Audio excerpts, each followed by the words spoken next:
कचहरी सचिव मेधा सूची नया ऑफिशियल तिथि में हुआ बदलाव, यानी मेरिट लिस्ट कैसे डाउनलोड होंगे उसकी पूरी जानकारी आपको इसमें विस्तार से बताएंगे। अब कम नंबर पर भी होगा आपका सिलेक्शन। विभाग द्वारा नया नोटिस जारी किया गया जिसका नोटिस भी वायरल हो रहा है, तो इसकी पूरी जानकारी आपको डिटेल से बताने वाले। लेकिन उससे पहले आपसे एक छोटी सी रिक्वेस्ट करेंगे कि वीडियो पसंद आएंगे तो वीडियो को लाइक कीजिएगा, वीडियो को शेयर कीजिएगा, चैनल पर नए हैं तो चैनल को भी सब्सक्राइब कीजिएगा क्योंकि वीडियो काफ़ी छोटा होने वाला है। तो चलिए चलते उस नोटिस की तरफ, अब देखते हैं क्या नोटिस आया हुआ है और आपका कम नंबर पर सिलेक्शन कैसे होगा उसकी पूरी भी जानकारी आपको वीडियो में देखने को मिलेंगे। तो चलिए वीडियो को करते हैं स्टार्ट। यहाँ पर जो आप नोटिस देख रहे हैं वो पहले वाला नोटिस है, यानी कि ग्राम कचहरी सचिव नियमित के पद पर नियोजन हेतु आवेदन पत्र प्राप्ति, पैनल निर्माण, आपत्ति का निराकरण, अंतिम रूप से नियोजन पत्र निर्गत करने कार्रवाई हेतु निम्न रूप से समय सीमा निर्धारित किया जाता है। आवेदन प्राप्ति की तिथि यहाँ पे बताई गई थी जो कि सेम है। यहाँ पर देखिए मेगा सूची तैयार कर प्रकाशित करने की तिथि भी यहाँ पर अभी तक सेम रखी गई है, यानी पहले वाला तिथि ही बताई जा रही है। अब पहले वाला ही ये आपको पीडीएफ दिखा रहे हैं, यानी कि आपको जो नोटिस दिखा रहे हैं पहले वाला है। उसके बाद देखिएगा पैनल तैयार कर किसी भी प्रकार की आपत्ति हेतु यहाँ पे समय सीमा बता दिया गया है कि 15 फरवरी 2025 से लेकर 1 मार्च 2025 तक आप आपत्ति दे सकते हैं। उसके बाद देखिए दावा आपत्ति का निराकरण के पश्चात अंतिम रूप से तैयार मेगा सूची का प्रकाशन जो कि 3 मार्च 2025 से लेकर 10 मार्च 2025 तक रखी गई है। उसके बाद देखिएगा नीचे तो मेगा सूची के अनुसार ग्राम कचहरी सचिव एवं न्यायमित के रिक्त पद पर काउंसलिंग की तिथि जो रखी गई है वो 10/3/2025 तक रखी गई है। उसके बाद काउंसलिंग के पश्चात नियोजन पत्र का जो वितरण किए जाएंगे आपको 11 मार्च 2025 से लेकर 18 मार्च 2025 तक आप सभी को ज्वाइनिंग कर लिए जाएंगे, यानी कि काउंसलिंग के पश्चात नियोजन पत्र भी आपको दे दिया जाएगा जो कि ये पुराना वाला यानी कि ओल्ड वाला आपको नोटिस दिखाएं। तो नया नोटिस में क्या जानकारी है उसको भी हम आपको वीडियो में दिखा देते हैं, सभी डाउट क्लियर हो जाएंगे। उसके बाद एक नोटिस आपको और दिखाते हैं। यहाँ की जो देख पा रहे होंगे उपयुक्त विषय के संबंध में कहना कि प्रासंगिक पत्र माध्यम से ग्राम कचहरी सचिव नियमित के नियोजन हेतु दिनांक 7/1/2025 से तिथि निर्धारित की गई थी। किसी कारण से विभाग द्वारा निर्धारित तिथि को संशोधित करते हुए निम्न रूपेण निर्णय लिया गया है, यानी कि ग्राम कचहरी सचिव और न्यायमित के रिक्त पदों पर आवेदन करने की तिथि यहाँ पे बताई गई है। ये भी कुछ दिन का पहले का है जो कि आप लोग देखिए 15/1/2025 से लेकर 29/1/2025 तक रखी गई है। उसके बाद देखिएगा इसमें कुछ बदलाव किया गया है जो आपको यहाँ पे देखने को मिलेंगे। यहाँ पर आप लोग देखिएगा कि आवेदन पत्रों की स्क्रूटनी मेघा अंकों के आधार पर पैनल तैयार किए जाने की अवधि रखी 30/1/2025 से लेकर 7/2/2025 तक। जबकि तीसरा पॉइंट को आप लोग देखिएगा नियोजन समिति के सदस्य सचिव द्वारा अनुमोदित कार्रवाई हेतु निर्धारित अवधि रखी गई है जो कि 8 फरवरी 2025 से लेकर 13 फरवरी 2025 तक रखी गई है। यहाँ पर देखिएगा यही यहाँ पे बदलाव किया गया है जो कि 7/1/2025 का ये नोटिस जारी किया गया था उसके अनुसार। उससे पहले आपको दिखाएं फर्स्ट वाला नोटिस, ये आप दिखा रहे हैं हम जो कि ये सेकेंड वाला नोटिस है। एक नोटिस हम आपको और दिखाएंगे। अब बाकी जो प्रक्रिया है सेम ही रहने वाला है, इसमें कोई भी चेंजिंग नहीं किया गया, केवल इसमें आपको तीसरा पॉइंट का ही चेंज किया गया है, यानी कि ये वाला तारीख को चेंज किया गया है।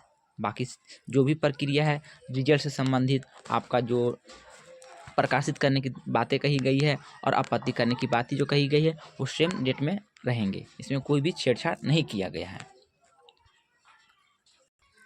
अब हम आपको तीसरा नोटिस दिखाते हैं। यहाँ पर आप लोग देखिएगा तीसरा नोटिस जारी किया गया है जो कि सेवा में सभी जिला पंचायती राज पदाधिकारी बिहार जो कि दिनांक 5/2/2025 का ये नोटिस जारी किया गया। यहाँ पर आप लोग देखिएगा यानी कि 5 फरवरी का ये नोटिस जारी किया गया है जिसमें विषय ग्राम कचहरी सचिव के नियोजन संबंध में विभागीय पत्रांक संख्या 290 जो दिनांक 7/1/2025 के द्वारा महाशय उपयुक्त संबंध में मुझे कहना है कि ग्राम कचहरी सचिव के रिक्त पदों पर नियोजन हेतु विज्ञापन नोटिस संख्या 826 के द्वारा दिनांक 16/1/2025 से लेकर 29/1/2025 तक ऑनलाइन आवेदन आमंत्रित किए गए हैं।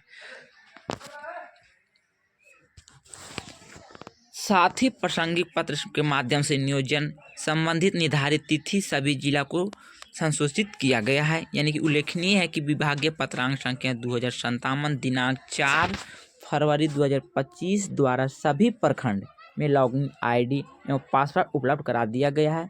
विदित है कि सभी प्रखंड विकास पदाधिकारी या उसके नामित पदाधिकारी पंचायती राज विभाग के वेबसाइट पर लॉगिन कर आवेदन की निम्न स्क्रूटनी करेंगे ताकि निष्पक्ष एवं पारदर्शी बनी रहे। यानी कि आप लोग जो आवेदन किए थे, आपका लॉगिन आईडी और पासवर्ड सभी ब्लॉक में भेज दिया गया। जिस जिस ब्लॉक में आप किए हैं वहाँ पर इनको पूरा कॉपी भेज दिया गया है। वहाँ से आप सभी को लोग स्क्रूटनी करेंगे। जो भी नामित पदाधिकारी होंगे वो आप सभी का जो फॉर्म है उसको एक जगह इकट्ठा करके पूरी जानकारी को पहले इकट्ठा कर लेंगे। कोई भी त्रुटि है उसको अलग करेंगे, जो अच्छे हैं उसको अलग करेंगे। दोनों को मिलाकर एक पैनल तैयार करके सभी जिला के वेबसाइट पर अपलोड किया जाएगा। जो कि यहाँ पे सभी बातें को लिखा गया है कि सभी प्रखंडों में लॉगिन आईडी और पासवर्ड उपलब्ध करा दिया गया है। उसी के आधार पर पैनल तैयार किए जाएंगे। पैनल तैयार होने के बाद आपको मेरिट लिस्ट जारी करेंगे। उसमें मेरिट लिस्ट जारी होने के बाद आपको जो त्रुटि है वहाँ पे देखने को मिलेंगे। उसमें आपको समय दिया गया है, उस समय में जाकर आप त्रुटि को सुधार करवा सकते हैं।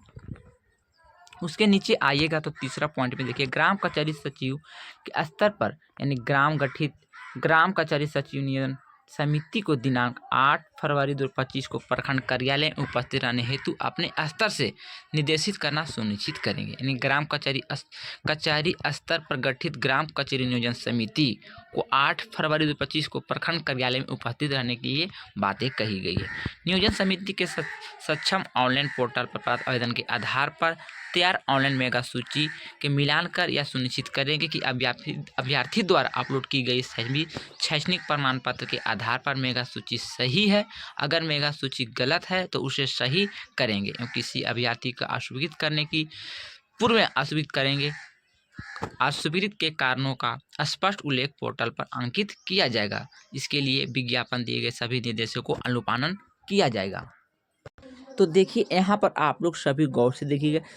जिसके मन में डाउट है कि ये इसमें सेटिंग होने वाला है तो ये डाउट आपको दूर हो जाएंगे। इस पॉइंट को आप थोड़ा सा देखिएगा। कोई भी सेटिंग इसमें नहीं चलने वाला है, क्योंकि 6,000 और 12,000 का नौकरी इसमें कौन सेटिंग कराएंगे। यहाँ पर पूरी पारदर्शी तरीके से आपका चयन होने वाला है। किसी को इसमें कोई मौका नहीं दिया जाएगा, जो कि सभी आपको ऑनलाइन देखने को मिलेंगे। इसमें सेटिंग होने की कोई बात ही नहीं बताई गई है। उसके नीचे आइएगा तो नियोजन समिति द्वारा अनुमोदित मेगा सूची नियोजन समिति के द्वारा प्रत्येक पृष्ठ पर हस्ताक्षर कर दिनांक 11 फरवरी 2025 को अनिवार्य रूप से पोर्टल पर अपलोड करेंगे। यानी कि आप लोग का सभी कागजात चेक करने के बाद सभी जो पदाधिकारी होंगे आपके कागजात को चेक करेंगे। चेक करने के बाद सभी का हस्ताक्षर होंगे, जो कि 11 फरवरी 2025 को अनिवार्य रूप से पोर्टल पर भी अपलोड किया जाएगा। यानी कि कौन कौन लोग आपके कागजात को चेक किए हैं उनका सिग्नेचर वहाँ पे रहेंगे डेट के साथ। तो यहाँ पर आपको नया नोटिस देखने को मिल रहे हैं, जो कि पूरी जानकारी आपको बहुत ही साफ सुथरा में बताई गई है। जो कि यहाँ पर देखिएगा दिनांक 15 फरवरी 2025 से लेकर 1 मार्च 2025 तक उस आपत्ति प्राप्त किए जा सकेंगे। यानी कि आपको कोई आपत्ति है तो उसमें प्राप्त किया जाएगा। इसे हेतु प्रखंड कार्यालय, यहाँ पर देखिएगा कोई आपत्ति तो आपको प्रखंड कार्यालय एवं जिला कार्यालय में उक्त सूची प्रदर्शित करते हुए उस पर आपत्ति मांग की जाएगी। यानी कि आपको प्रखंड या जिला में भी आपत्ति को दे सकते हैं। यहाँ पे बातें बताई गई। कोई भी त्रुटि है भरने में आपको फॉर्म तो आप इसमें आपत्ति दे सकते हैं, या तो प्रखंड कार्यालय में या जिला कार्यालय में प्रदर्शित किया जाएगा। यहाँ पर देखिएगा ऑनलाइन पोर्टल पर प्राप्त आवेदनों में से वैसे अभ्यर्थी जिनके द्वारा सही आवेदन नहीं भरा गया तथा विज्ञापन की शर्तों का अनुपालन नहीं किया गया है, वैसे अभ्यर्थी को अस्वीकृत यानी रिजेक्ट लिस्ट यानी पोर्टल पर अपलोड की जाएगी, जिन्हें नियोजन समिति से अनुमोदित कर लिया जाएगा। तो जो भी भाई लोग आवेदन भरे हैं, जो भी इसमें कागजात मांगे गए हैं, अगर आप इसमें एक भी कागजात को छोड़ दिए हैं या आप उल्टा पुल्टा कागजात लगा दिए हैं तो आपका रिजेक्ट लिस्ट में नाम आ जाएंगे। यहाँ पर भी पूरी जानकारी बताई गई है। तो आप लोग से सलाह है कि जितने भी आवेदक ने आवेदन दिए हैं वो सभी कागजात सही डाले हैं या नहीं डाले हैं, आप कॉमेंट में ज़रूर बताइएगा। क्योंकि कोई भी कागजात आप अगर गलत लगाए हैं तो आपका फॉर्म रिजेक्ट हो जाएंगे। यहाँ पर ये बातें बताई गई है, जो कि आपको यहाँ से थोड़ा सा वीडियो को रोककर खुद से भी पढ़ सकते हैं। उसके बाद देखिएगा नियोजन समिति द्वारा रिजेक्ट किए गए आवेदनों की मांग विभाग के द्वारा रैंडम के आधार पर आपका सत्यापन किया जाएगा। यानी कि आपका जो रिजेक्ट हुआ है वो आपका सत्यापन भी किया जाएगा। आपत्ति के निराकरण के उपरांत पोर्टल पर सही अनुमोदित मेगा सूची पुनः अपलोड करेंगे तथा मेगा सूची के क्रम 1 पर अंकित अभ्यर्थी का काउंसलिंग हेतु विभाग द्वारा अलग से दिशा निर्देश निर्गत किए जाएंगे। तो जिनका भी कोई कागजात नहीं है वो अभी से ही जुगाड़ करके रख लें, क्योंकि आपको भी मौका दिया जाएगा, आप भी इसमें सुधार करवा सकते हैं, नहीं तो आपका फॉर्म रिजेक्ट हो जाएंगे, आप कुछ भी नहीं कर सकते हैं। तो आपका जो कागजात नहीं है वो जल्दी से आप जुगाड़ करके निकाल लें। उसके बाद देखिएगा दिनांक 8 फरवरी 2025 को बैठक में नियोजन समिति के अध्यक्ष यानी कि सरपंच एवं सदस्य उप सरपंच द्वारा उपस्थित होना सुनिश्चित करेंगे। इसमें किसी भी प्रकार की शिथिलता बिहार पंचायती अधिनियम 2006 तथा संशोधित के कर्तव्यों के अपेक्षित श्रेणी में माना जाएगा। समस्त बैठक कराए जाने के संपूर्ण जवाबदेही प्रखंड विकास पदाधिकारी एवं प्रखंड पंचायत राज पदाधिकारी की होगी, अतः एवं उक्त निर्देश के आलोक में शीघ्र कार्रवाई किया जाना सुनिश्चित करेंगे। तो आप लोग का 2 लिस्ट बनेंगे, पहला बनेंगे इधर बनेंगे रिजेक्ट वाले को, जिनका जिनका कागजात गलत है वो इधर रहेंगे, जिनका जिनका कागजात है उनका ये लिस्ट इधर रहेंगे। रिजेक्ट वाले भी आपको टेंशन नहीं लेना है, आपको भी सुधार करने का मौका दिया जाएगा, इस बात को आप समझिएगा, क्योंकि 2 लिस्ट बनेंगे जो जिला के वेबसाइट पर आपको देखने को मिल जाएंगे।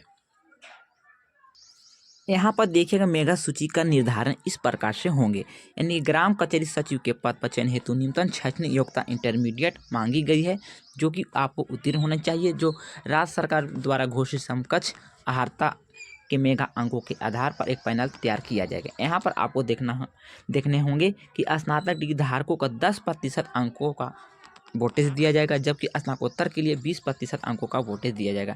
यानी कि आपको यहाँ पे समझने होंगे जो आपका मार्क्स है,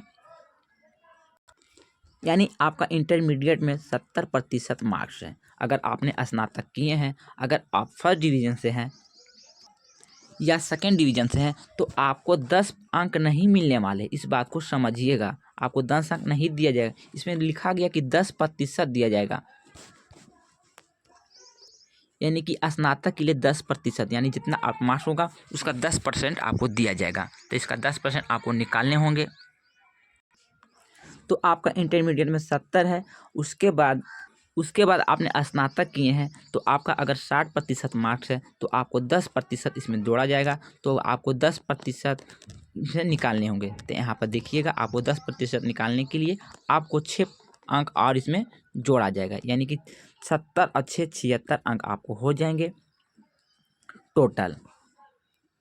अब बहुत सारे के मन में डाउट है कि पहले मेरा 70 इंटरमीडिएट में था, मैंने स्नातक किए हैं, तो इसमें 10 नंबर और जुटेंगे तो टोटल 80 हो जाएंगे। तो आपको 80 अंक नहीं होने वाले हैं। यहाँ पर सीधा सीधा लिखा गया है कि आपको 10% अंकों का जोड़ा जाएगा, यानी कि आपको 10% ही दिया जाएगा स्नातक के लिए। अगर आपने पीजी किए हैं तो आपको 20% अंक दिया जाएगा, यानी कि आपका इंटरमीडिएट में 70 है, स्नातक का आपको 6% जोड़ दिए हैं, उसके बाद आपने पीजी किए हैं तो आपका इसमें भी आपका 60% प्लस है, यानी कि 60% मानिए आपने स्नातक यानी पीजी किए हैं, स्नातकोत्तर किए हैं, तो आपको 20% इसमें देने वाले हैं। तो इसमें भी आपका परसेंटेज निकालने होंगे, तो 20% आपको निकालने पड़ेंगे, यानी कि 12 नंबर इसमें आपको जुटने वाले हैं। तो 70 इधर था, 6 स्नातक के लिए और 12 आपको मिल जाएंगे स्नातकोत्तर के लिए। टोटल मिलाकर आपको अंकों का यहाँ पर कैलकुलेट करके आपको जो अंक बनेंगे वही आपका मेगा सूची में आपका लिस्ट में नाम रहेंगे, उसी के आधार पर आपका फाइनल तैयार किया जाएगा। तो टोटल आपका हो गया इधर 8 और इधर हो गया आपका 8, यानी कि आपका टोटल 88% अंक होने वाले हैं। बल्कि आपका 70 प्लस 10 और प्लस 10 आपका यानी टोटल 90, इस प्रकार से आपका अंक नहीं जुटेंगे। इस बात को यहाँ पर आप लोग भी थोड़ा सा गौर से देखने होंगे, क्योंकि यहाँ पर आपको प्रतिशत में बोला गया है, यहाँ पर भी प्रतिशत में बोला गया है। तो बहुत सारे का डाउट इसमें है, अभी तक भी लगा हुआ है कि ये कैसे आपका अंक तैयार होंगे। तो थोड़ा सा वेट कीजिए, यानी इसी के आधार पर आपका मेगा सूची बनेंगे। इसमें अभी भी क्लियर किसी को नहीं है, जब तक मेरिट लिस्ट नहीं आ जाते हैं कोई भी कुछ बातें नहीं कर सकती। कोई बोल रहे हैं कि 10% स्नातक का मिलेंगे, कोई बोल रहा है 20% आपको पीजी के मिलेंगे, यानी कि 10 नंबर स्नातक में और 20 नंबर पीजी में, टोटल 30 नंबर इसको मिलेंगे। कोई बोल रहे हैं कि 10 नंबर स्नातक में और 10 नंबर पीजी का, कभी 20 इधर से बोल रहे हैं, लेकिन अभी तक क्लियर नहीं किया गया। कभी आ रहा है कि 10% ही आएंगे स्नातक के लिए और 20% आएंगे स्नातकोत्तर के लिए। तो अभी भी 3 प्रकार का डॉट है जो अभी तक क्लियर नहीं किया गया है। जब भी ये क्लियर होंगे, जब आपका रिजल्ट आ जाएंगे तभी आपका ये क्लियर होंगे। तो आप लोग टेंशन नहीं लें, जिनका ज़्यादा नंबर है वो उनका सिलेक्शन हर हाल में होंगे, इस बात को आप गौर कीजिएगा। कम नंबर वाले की इसमें कोई आशा नहीं है, यानी जिनका भी 60% से कम है इंटरमीडिएट में, उनका तो चांस ही नहीं बन रहा है। इस बात को आप ख्याल कीजिएगा, क्योंकि बहुत सारे स्नातक और स्नातकोत्तर वाले भी इसमें आवेदन दिए हैं, तो उनका ज़्यादा चांस बन रहा है। लेकिन फाइनल कट ऑफ नहीं बता सकते हैं कि कितना जा सकता है। हो सकता है किसी में कम जाए, किसी में ज़्यादा जाए। फिर भी आपके मन में बहुत सारे डाउट होंगे, तो आप डाउट को हम क्लियर कर देते हैं कि किसी का कट ऑफ अभी तक कंफर्म नहीं किया गया है कि कितना कट ऑफ में आपका सिलेक्शन होगा। तो मैंने ये पूरी जानकारी आपको बताए हैं। अगर आपके पास कोई जानकारी है इससे रिलेटेड तो आप हमें कमेंट कीजिए, उससे रिलेटेड मैं एक नया वीडियो बना देंगे। जो मेरे जानकारी के हिसाब से है वो मैंने पूरी जानकारी आपको वीडियो में बता दी है। फिर भी अगर जानकारी कोई बोलने या बताने में मिस्टेक हो गए हैं तो अपना छोटा भाई समझ के क्षमा कीजिएगा, क्योंकि हमारे चैनल पर कोई भी फेक वैकेंसी की जानकारी नहीं दी जाती है। मैंने सोचा चलिए एक इस पर ग्राम कचहरी सचिव से रिलेटेड एक वीडियो बना देते हैं, क्योंकि मेरा चैनल होमगार्ड से रिलेटेड है। मैं हर बार होमगार्ड से रिलेटेड ही न्यूज़ देते रहते हैं। तो इससे रिलेटेड अगर कोई सूचना है तो आप हमें कमेंट में ज़रूर बताइएगा। तो जिनका इंटरमीडिएट में नंबर कम है, यानी कि जिनका 10+2 में नंबर कम है, अगर उसने स्नातक किया है और उसके साथ साथ पीजी भी किया है तो उनको इसमें सिलेक्शन हो जाएगी। इसी बात को मैंने इस वीडियो में बताए हैं और थंबनेल पर भी बताए हैं कि कम नंबर वाला का भी सिलेक्शन होगा, क्योंकि आपका स्नातक और स्नातकोत्तर का भी नंबर जुटने वाले हैं। अगर आपका इंटरमीडिएट कम है तो आप लोग टेंशन नहीं ले, आपका भी चयन हो सकता है। तो चलिए बस यही छोटी सी जानकारी पसंद आए तो वीडियो को लाइक कीजिएगा, वीडियो को शेयर कीजिएगा और चैनल पर नहीं तो चैनल को भी सब्सक्राइब कीजिएगा। मिलते हैं इसी तरह के लेटेस्ट वीडियो के साथ, जब तक के लिए good bye, thank you for watching.